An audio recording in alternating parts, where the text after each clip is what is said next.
Македонија ќе биде вклучена во платформата за заедничко купување течен газ и хидроген, што вчера го договорија Европската унија и САД.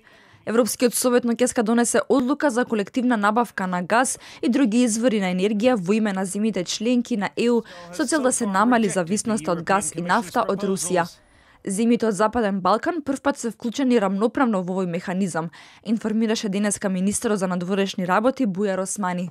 Ако се сеќавате кога Европската комисија вака набавуваше вакцини за земјите членки, ние не бевме вклучени во таа колективна набавка на вакцини на почетокот. Сега Европската унија се поставува така како што треба и ние сме равноправни вклучени. Така што мислам кај нас тоа ќе влијае во намалената зависност.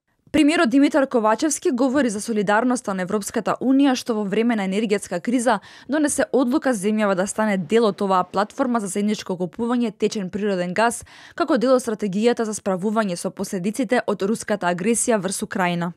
Како резултат на политиката на солидарност, Северна Македонија се приклучува кон платформата на Европската унија за заедничко купување течен газ и хидроген.